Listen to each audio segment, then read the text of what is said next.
The morning of the auction there were 60 mules nobody wanted. They stood in the far pen at the tail of the sale, 60 head of them shoved off a folded-up outfit 2 counties over, and the man who had run that outfit was not there to watch them go, which told you most of what there was to know. They were foundered, and wormy and ribby, their backbones standing up under the hide like the ridgepole of a fallen barn, their coats staring dull and dead in a way a good coat never does, gone the flat gray-brown of a dry field. Their hooves had grown long and splayed, and begun to curl at the toe the way a hoof will when no man has bent to it in a year, so that they stood rocked back on their heels, patient, taking the weight the only way it could be taken. The flies worked at the corners of their eyes, and they did not bother to shake them off. It was the 3rd dry summer running, a drought year, the creeks gone to cracked mud, and the hay priced like it was cut with scissors, and in a year like that no man alive wants 60 extra mouths standing in his lot eating money he does not have. A mule was counted an old thing anyhow, a thing gone by, obsolete now against a diesel tractor that did not eat when it was not working, and these 60 were the old thing at its lowest and sorriest, the bottom of the bottom, run through last when the ring had already thinned to the men who came to every sale, whether they bought or not. The auctioneer was a wiry, leathery man named Hobart Sneed, a chewed toothpick riding one corner of his mouth, a straw hat gone dark at the band, and he stood up on his raised block above the dust and worked the lot through fast and bored the way you hurry past a thing you would rather not look at long. He named the number. He let the silence answer him, and the silence did, the way it does, and at the rail the men in their caps laughed the easy, certain laugh of men who know exactly what a thing is worth and are glad it is not theirs. It was not a cruel laugh, most of it. It was worse than cruel. It was sure. A mule is glue, the laugh said. A mule is a hole you pour feed into. 60 of them is 60 funerals waiting on the frost, and every man at that rail had buried enough animals in dry years to know the arithmetic of it in his bones. So they laughed, and they meant no particular harm, and they would have told you they were only being honest. And Hobart Sneed rolled his sale sheet in one hand and looked out over the thin animals with the patient indifference of a man who has sold a great many things that did not last the winter. And then a young woman came down the alley alone. She came the way a person comes who is not performing coming, unhurried, hands loose, wearing a man's canvas coat gone soft at the cuffs from long wear. Her grandfather's coat, though nobody at the rail knew that yet, and it hung a size big on her narrow shoulders. She was lean and sun-weathered and slight, her sandy chestnut hair pulled back low under a faded tan cap with a curled brim and an old feed-store patch, and there was a faint pale scar across the bridge of her nose that the low sun caught. Her name was Verley Ashcraft, and she did not look at the men at the rail, and she did not look at Hobart Sneed. She looked at the mules. She climbed the low board into the pen the slow way, one boot and then the other, and she went in among the big slow bodies of them the way you go into water you know is cold, and they did not spook, because there was nothing in her that gave them a reason to. She crouched down on her heels in the churned dust among 60 animals that could have crushed her against the rail without meaning to, and she laid one flat open hand on the shoulder of the heaviest of them, a big steady Jenny standing dead center of the lot, and she left it there. She did not speak. She did not run a buyer's hands down the legs the way a showman does when he wants the ring to see him doing it. She only crouched there with her hand flat on the animal and looked for a long time without saying anything. And what she was doing, though not one man at that rail would have credited it, was reading them.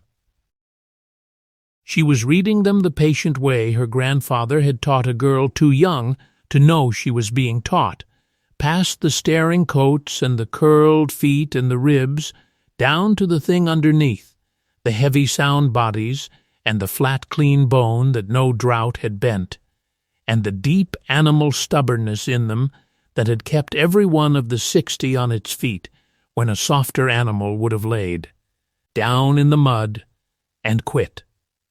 Too stubborn to lie down.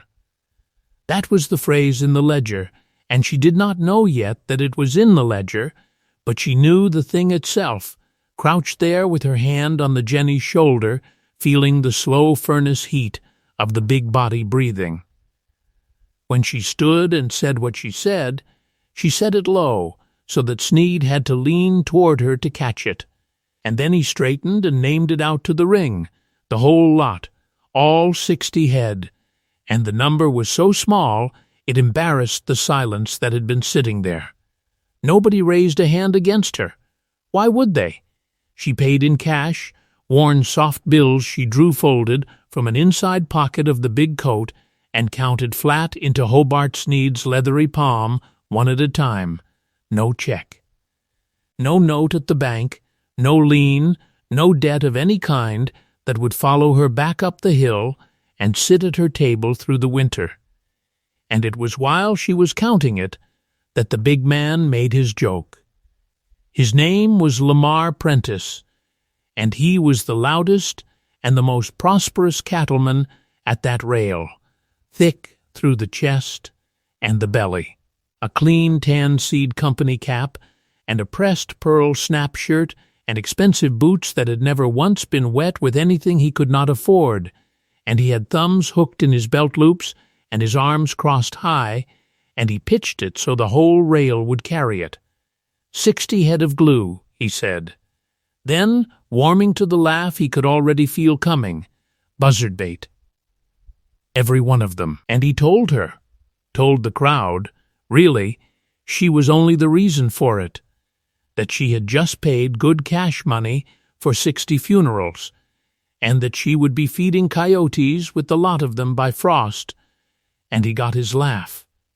He got the whole rail. He stood in the middle of it with his arms crossed, warmed by it, a man confirmed in front of his neighbors. And Verley Ashcraft finished counting the bills into Sneed's hand, and did not look up at him, and did not answer him one word. Now Lamar Prentice had meant it as a prediction of failure. It would turn out to be a prediction of something else entirely. If this is the kind of story you stay for, do me a small favor, tap the like button, and in the comments, tell me the town or city you're watching from, because I read every single one. Now let's begin. She had not come home because she had a plan. It is important to say that plainly, because a story like this one wants to arrange itself afterward into the shape of a plan, wants to pretend the young woman crouched in that pen already knew what she was about, and she did not. Not the way you would mean it. What was true was smaller and harder than a plan. Her city life had come apart quietly, and without drama, the way most lives come apart, not in a single blow but in a slow letting go, a job that folded up under her one gray Tuesday like a paper cup, a whole department gone in a morning with a printed letter and a box for her things, and then a lease the landlord declined to renew because he had a nephew who needed the rooms, and then the plain arithmetic of a young woman with 2 suitcases and no reason left to pay city rent. And into that quiet, along the old family wire that still somehow carries word from ridge to ridge, long after the people who strung it are gone, came the news that her great-aunt Dovey was failing up at the old place alone. Dovey Ashcraft was the last of the old people on the ridge, the last one left, who had known Verley's grandfather when he was a young man, and she was up there at the head of Sudi's Hollow, by herself with the winter coming, and there was nobody else. So Verley came home. She drove up the washed-out lane in the last of an evening with the 2 suitcases in the back, and she came home to ruin. The Ashcraft Ridge farm had been a going concern once, and was not any more. The mule barn leaned, its gray siding curled off the studs, and its ridgeline sway-backed as an old horse, and the whitewash on the house had peeled to bare gray wood, and the tin on the roofs had rusted through to lace. The stock tank her grandfather had cut by hand out of native stone, that had watered animals through droughts before she was born, sat bone-dry and full of last year's leaves. Out in the weeds, a 1970s Ford pickup had settled to its axles and gone the deep red of pure rust, composing its own obituary in the ragweed, the seat sprung and a cedar seedling coming up through the bed. And above the house, the whole ridge that she remembered running open and grazed and clean when she was a child had grown up into a solid wall of cedar and briar and sumac, chest-high, then head-high, choking out where an old cleared lane had once run along the crown of it, a fire-break, though she did not have that word for it yet either. She found Dovey on the porch in the near dark, a small, narrow woman in men's gray coveralls, with her white hair pinned loose, shelling the last of the fall peas into a chipped enamel bowl in her lap, her hands moving at it slow and sure without her having to watch them. Verley sat down on the porch boards beside her, and, because she did not know how to say the large things, she said the small, foolish one instead, she told her great-aunt about the mules. She told the whole account of it, the 60 head nobody wanted, the drought, the laugh at the rail, the cash counted out, all of it laid before the old woman the way you lay a foolish thing before someone who has the right to call it foolish, half hoping to be told she had lost her mind. Dovey shelled her peas. She let a long quiet go by, long enough that Verley thought she had not heard. Then the old woman said, without looking up from the bowl, without any weight on it at all, 4 words offered as a fact for consideration, and nothing more. "Those are the ones," she said. That was all. Those are the ones. And Verley felt it, the strange cold click of it, small and certain, settling into place somewhere down under her ribs like a bolt dropped home in a lock she had not known was there. She did not ask the old woman what she meant. You did not ask Dovey Ashcraft what she meant. You carried the thing she said around with you until it came open on its own. That night, the one bulb left working in the house gave out with a small tick, and Verley went hunting a candle through the deep drawers of the sideboard in the front room, and that was how she found the ledger. It was down at the bottom, under a folded oilcloth and a coil of baling wire, a clothbound book gone soft and swollen at the corners, and she knew the hand on the cover before she opened it. The careful, blunt pencil letters of her grandfather, Enoch Ashcraft, dead these many years. She sat down on the cold floor with the candle she had finally found, and she opened it, and there it all was, decade upon decade of him, the weather set down in columns, the inches of rain and the dates of the first hard frost and the last, the stock tallies, so many head bought and sold and born and died, the prices, the names of animals gone to dust before she was born. There were pages of his hand, drawn maps of the ridge, the barn and the tank and the lanes laid out in that same blunt pencil, and along the crown of the ridge he had drawn a line and marked it out plain, the old cleared fire-break, the fire's road, running the length of the hill. And near the front of the book, where a man writes the thing he most wants not to forget, there was a single line he had gone back over and underlined hard, twice, pressing the pencil so deep it had near cut the paper. "The ridge that is grazed will not burn," it said. "Keep the fire's road eaten to the dirt." She read it 3 times by the candle. On the wall above her, when she lifted the little flame, A sepia photograph hung crooked in a plain frame. Enoch as a young man, younger than she was now, standing squared and easy at the head of a long string of big mules, the very likeness of the 60 foundered head she had bought that afternoon at the bottom of a sale in a dry year. And he was not looking at the camera. He was looking at the animals. Verley sat on the floor a long time with the book open on her knees and the dead man's underlined line in front of her, and the cold click under her ribs going quiet and sure, and she did not yet let herself call it anything. But the next day she drove down to the feed store and, among the salt and the wormer and the sacks, she bought for $1 and change a plain notebook bound in green cloth, and that night she began to copy his first method over into it in her own hand, slow the way you copy scripture, and when she came to the line that mattered, she underlined it in her own hand too, hard, twice, the same way, as a promise made to a dead man who could not hear it. And it was somewhere in those first quiet days, before she had told a living soul what she thought she was going to try to do, that a boy began drifting up the lane. He was a lean, closed-mouthed teenage boy named Win Carsey, from somewhere down the hollow, and he came without being asked and without being sent, the way a barn cat comes.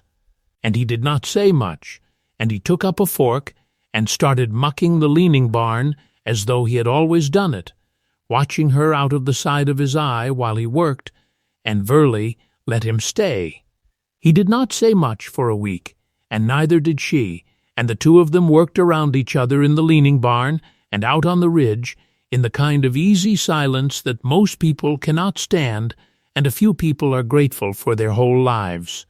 Win Carsey learned the 60 faster than she would have believed, learned which Jenny would swing her hindquarters if you crowded her, and which old horse mule would stand like a fence post while you worked a burr out of his forelock, and he learned them the right way, by watching the way Verley herself was learning them, so that between the two of them the animals stopped being a mob and started being a string of separate old creatures with names they did not yet have and troubles they wore plain on their bodies for anyone patient enough to read.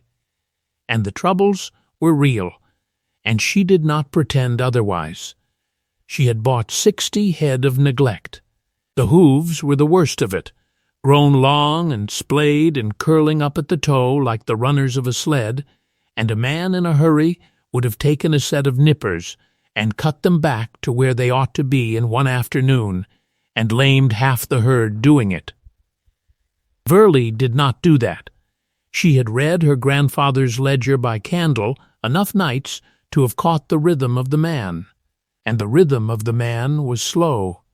She trimmed a little and let it grow into the new shape, and trimmed a little more, week on week, taking the foot back to soundness the way you let a field come back, in seasons and not in an afternoon. She wormed them, small, careful doses, and she fed them small and steady rather than dumping grain into starved bodies that could not have used it. And she watched the dull, staring coats begin, very slowly, over weeks, to lie down and take a shine in the low light. None of it was quick. None of it made a story a person could tell at the feed store. It was only the patient old way, done every day whether anyone drove by to see it or not, and mostly nobody did. What she did that the county thought was foolish, if the county thought about her at all, was turn them loose to eat the ridge. The whole of that cedar country had been let go for 30 years, so that the hills stood choked to the fence lines with cedar and briar and sumac grown up into head-high tinder, and every man who owned a hill had made his peace with it, because clearing brush was expensive and slow and paid a man nothing he could see. Verley let the mules do it. She turned the string up onto the fuel-choked ridge and let them browse it back, and mules, being mules, ate what a cow would not, stripped the cedar and broke down the sumac and worked the briar patches down to canes, and then to nothing, 60 patient mouths, grinding the standing tinder off the hill a little more each day.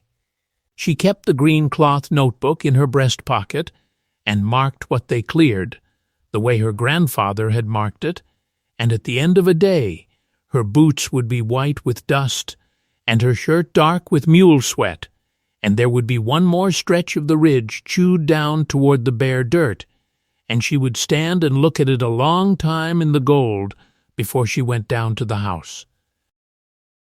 It was in the 3rd or 4th week of that, with the string spread out grazing the west shoulder of the ridge, that a truck slowed on the county road below and then stopped, and an old man sat in it a while with the engine running and looked up the hill, and then shut the engine off.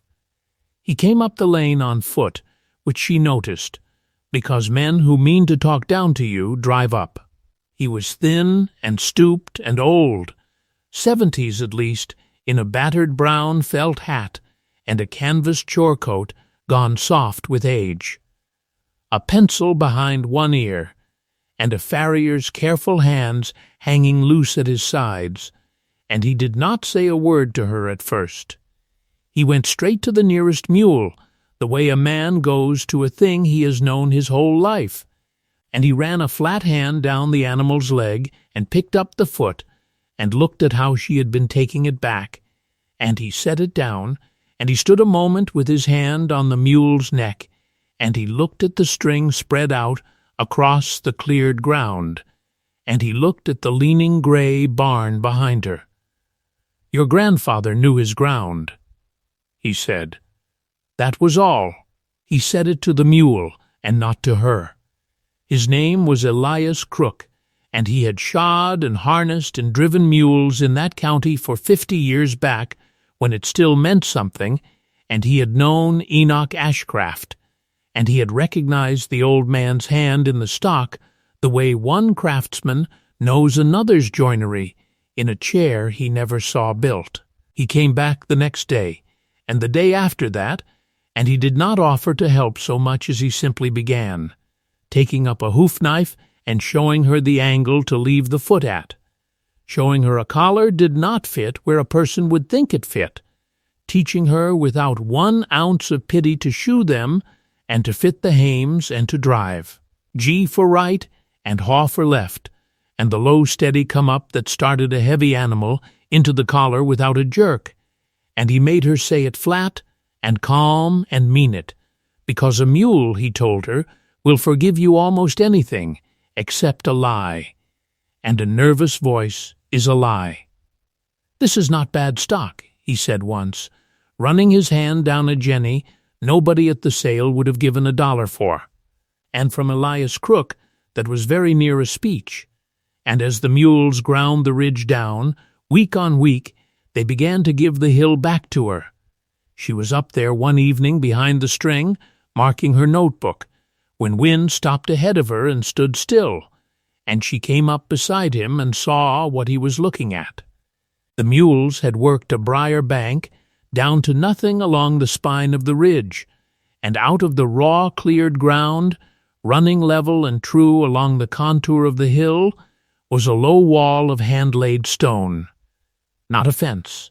A wall dry laid, each stone chosen, and set by a hand that had known exactly what it was doing, running off along the ridge under the briar in both directions as far as either of them could see, and she knew it before she knew it, felt the cold click of it settle under her ribs the same as the underlined line had settled there in the candlelight.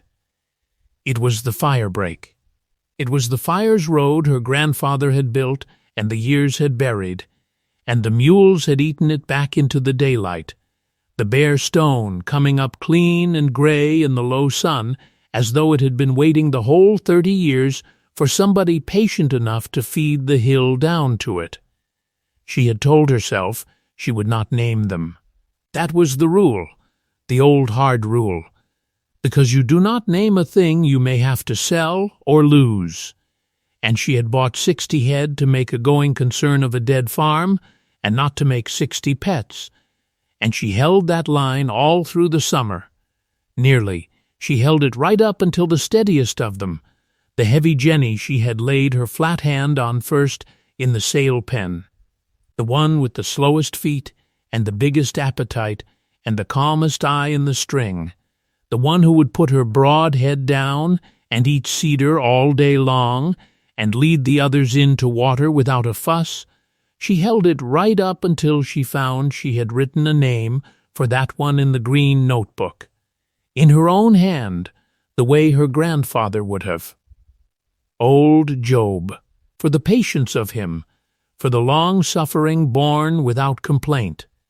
She looked at it a while. Then she did not cross it out. The county, when it noticed her the way it noticed weather. At the feed store, Lamar Prentice held court among the cap, wearing men with his thumbs hooked in his belt loops. And when her name came up, he gave them the certainty they had come to hear, that the Ashcraft girl would be feeding coyotes with that string of glue by frost, that a person could not make a living off obsolete stock on a wore-out hill. And he got his laugh, the same easy, certain laugh the men had laughed at the sale, and it cost him nothing to give it. And she did not answer it, because she did not hear it, being up on the ridge with the mules and the boy and the old man. And the boy worked harder than anyone she had ever seen, and said less than anyone she had ever seen, and plainly, it was plain to Elias Crook first, and then to her, had the hands, the born gift for it, that cannot be taught to a person who lacks it, and cannot be kept from a person who has it. And near the end of that first season, on a warm, still afternoon, a plain white stock van came up the county road, and a neat, composed man in wire-rimmed glasses got out and walked the cleared ridge, asking careful, quiet questions about the mules' feet and their wind and how they drove, running a flat hand down a leg the way Elias did, and he did not buy that day. But Dario Vella stood a long while on a stretch of the bared stone wall, looking at the well-broke sure-footed animals grazing the fuel off the hill, and he said he would want to talk to her come next year, and he meant it, and the season closed on that. Then the drought, which had been bad, got worse, in the way that droughts do, going from a hardship to a thing with a weight of its own. The rains that should have come did not come. The cedar county cured out standing on the stem, the sap gone and the green gone gray-green, and then gone the dead tan of a thing that will take a match, and the stock ponds shrank to cracked rings, and the whole overgrown country stood loaded to the fence lines with 30 years of unburned fuel, waiting, though nobody but a dead man in a ledger seemed to know it was waiting. Verley knew the weather had gone strange, and she went back to the ledger on the bad nights and turned the columns back to the 1 year her grandfather had underlined the hardest, the one strange dry year in his own long tally, and read the line again beside it. The ridge that is grazed will not burn. Keep the fire's road eaten to the dirt, and she took the string up and put them hard onto the last of the standing brush, and fed the fire's road down to the bare stone the length of the ridge, and she did not fully know why, except that a man she trusted, who had built a wall she was standing on, had told her to. The wind came wrong on a Tuesday. It came out of the west, hot and hard and dry, a wind with no water in it at all, and by noon the sky over the far ridge line had gone the color of a bruise, and by 2 o'clock there was a smell in it, and by 3 there was a low sound under the wind that was not the wind. The fire had broken loose somewhere out west, and it came through that cured cedar country the way water comes through a broken dam, low and fast and roaring. A red tide running in the brush and standing up 40 feet where it hit a fence line grown over with cedar, taking the neat overgrown places and the fuel-loaded lanes and jumping the county roads as though they were chalk lines. so that within an hour half the county was running with wet sacks and shovels toward smoke they could not get in front of. Burley did not run with wet sacks. That was the hard thing the line asked.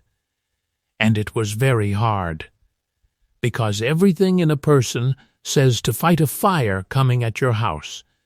And she stood on the ridge with the boy and the string and the old man, and she did the one thing the dead man had told her to do, which was to trust the ground. She trusted the grazed dirt and the bared stone.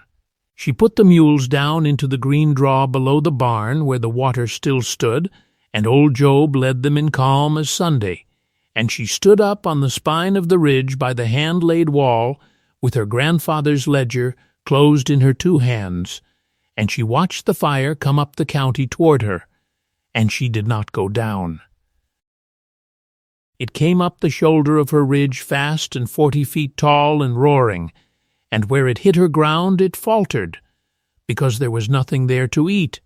The mules had ground the fuel off that hill, down to the dirt, 60 patient mouths all summer long, and the fire that had crowned through head-high cedar, a quarter-mile back, came out onto the grazed ground and found bare dirt and bare stone, and dropped to a low crawl in the trampled dust, and where it reached the old firebreak wall the mules had uncovered, it came up against a road-eaten clean-to, the rock, and it broke. It split on the ridge the way a river splits on a stone. The flame front tore in two and ran down both flanks of her hill, roaring, throwing heat she could feel from 100 yards, and it went around the grazed ridge and around the green draw where the mules stood, and it closed up again past her, and ran on east to the country that had not been eaten, and left her hill standing. By the next morning her ridge was the only green thing in a black county. She walked it in the smoke at first light, and everything below her, and around her and beyond her was burned to the ground, the neat places and the fuel-loaded fence lines, and the cedar hills all gone to black stubble and standing white ash, and the ash still smoking, out to the edge of sight. And up out of the middle of it stood the one grazed ridge, green, untouched, the barn standing, the stone wall standing clean along the spine of it, and the 60 mules standing sound in the green draw, with old Job Glossy in the front of them, dozing in the warm light, as though nothing at all had happened in the night. Lamar Prentice's brush-choked place had burned to the fence-posts. Word of it reached her the way all word reached her, slow, but it reached her. And within a few days they began to drive out. People came out through the smoke on the black roads and stopped their trucks at her fence and got out and stood and looked up at the impossible green standing ridge in the middle of the burned country, and she watched them do a thing they did not decide to do, which was take their caps off, one and then another, standing at her fence with their caps in their hands, looking. Burley stood up on the ridge above them, and did not go down to them, and did not say anything, and did not gloat, because there was nothing in her to gloat with.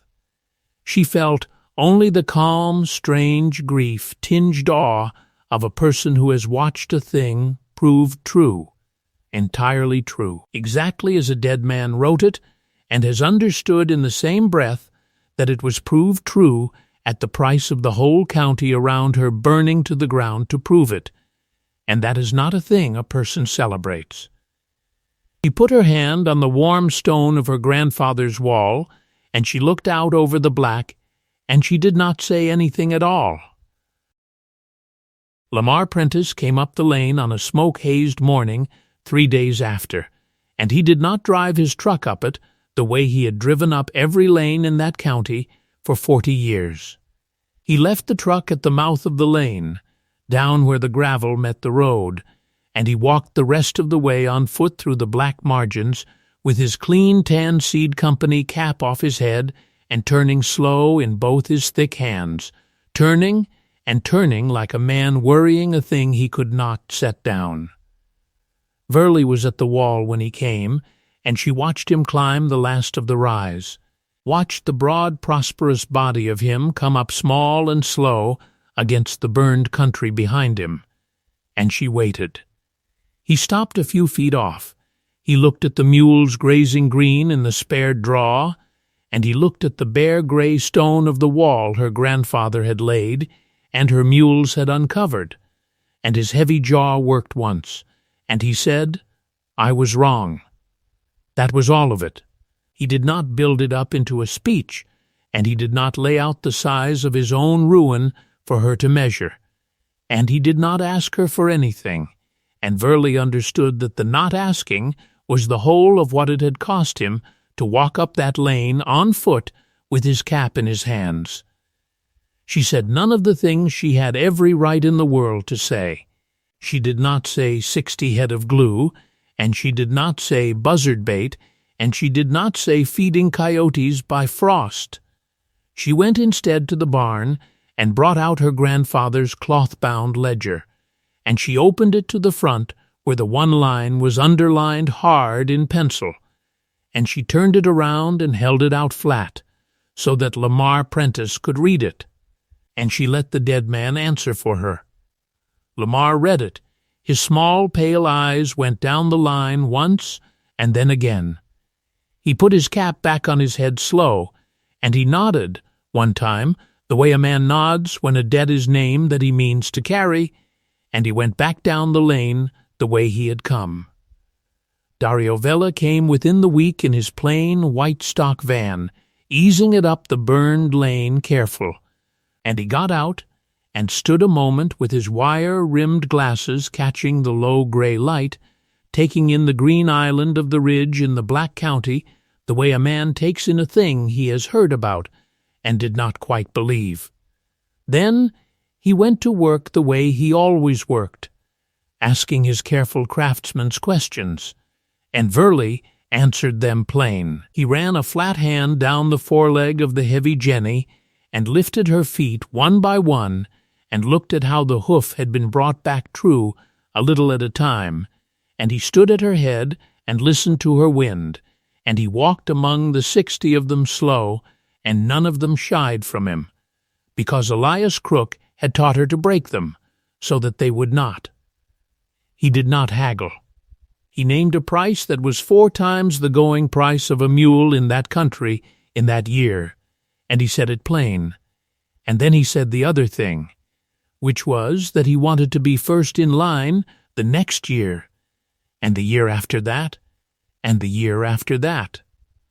Verley wrote his name in the green cloth notebook with the stub of pencil, and under his name she wrote the number, and she did not smile, but something in her went quiet and settled, the way a thing settles when it has finally found its right weight. Dovey died that same fall, quiet, in her own bed with the window cracked to the cold, with the ridge saved and the stone wall standing bare in the low sun where the mules kept it eaten to the dirt, and Verley thought afterward that it was the closest thing to a blessing the old woman had it in her to give, to go out with the thing proved true and the fire gone around, and nothing left owing on the place.